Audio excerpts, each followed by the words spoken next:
Have you ever given your car a name? Maybe you call it Betsy, or Thunder, or even something as simple as Blue. If you have, you're part of a fascinating psychological phenomenon that reveals something deeper about how human minds work. And if you haven't, well, you might understand yourself a little better by the end of this video, too. Around 40% of car owners admit to naming their vehicles.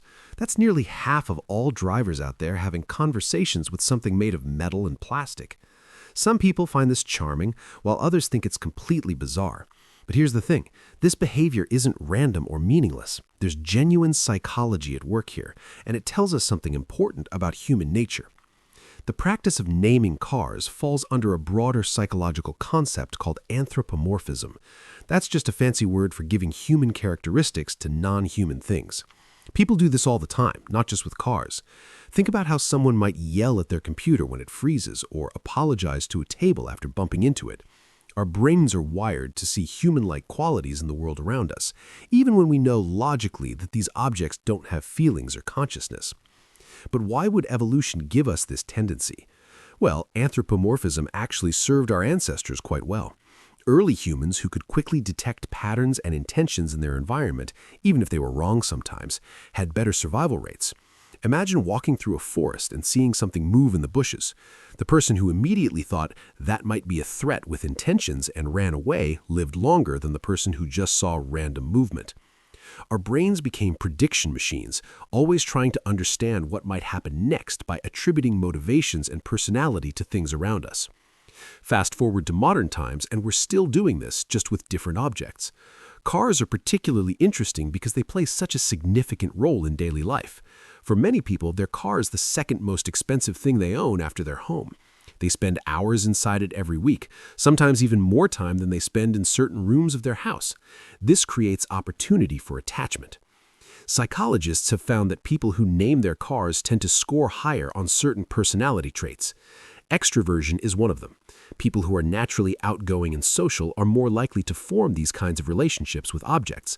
They're comfortable expressing affection openly, even toward things that can't reciprocate. There's also a connection with openness to experience. Creative, imaginative people are prone to seeing their car as having a personality. But here's where it gets really interesting. Naming a car isn't just about personality traits. It's also about attachment and emotional needs. Some research suggests that people who name their cars often form what psychologists call parasocial relationships more easily. These are one-sided relationships where emotional energy flows in one direction.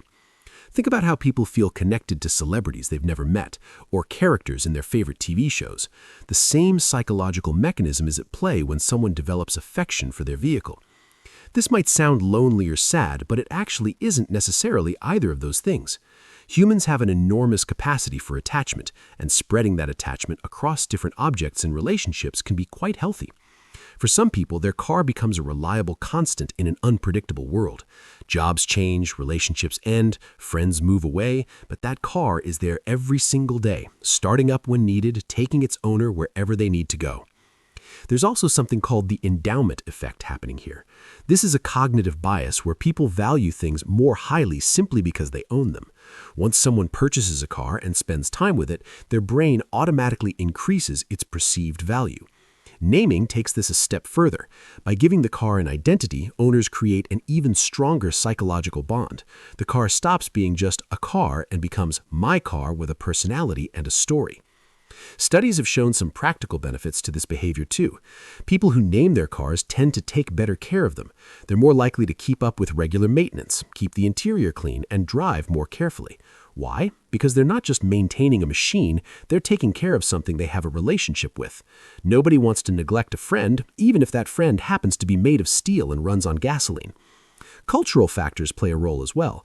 In some cultures, naming objects is more common and socially acceptable than in others.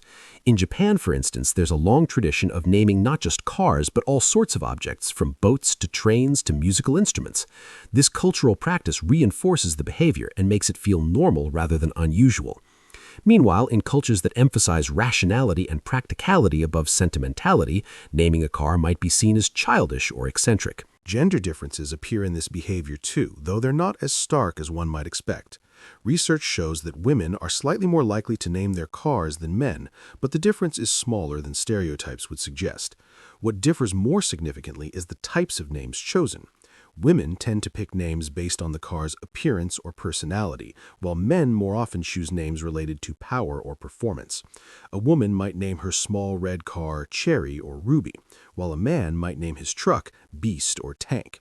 The age of the car matters too. People are more likely to name older cars, especially if they've had them for many years.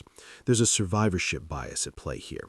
If a car has lasted a long time and been reliable, the owner naturally feels more grateful and connected to it. Each year that passes adds to the shared history between person and vehicle. That 15-year-old car that's still running well has earned its name through loyal service. Interestingly, people who name their cars often report feeling less stressed during their commutes. Even in heavy traffic, having named their vehicle creates a sense of companionship that makes the experience more bearable. Instead of being trapped alone in a metal box surrounded by strangers, they're spending time with their trusty companion who's helping them get where they need to go. It's a small psychological shift that can make a real difference in daily mood and stress levels. There's also an element of control involved. Modern life can feel chaotic and overwhelming. Giving a car a name and a personality creates a small domain where someone has complete authority.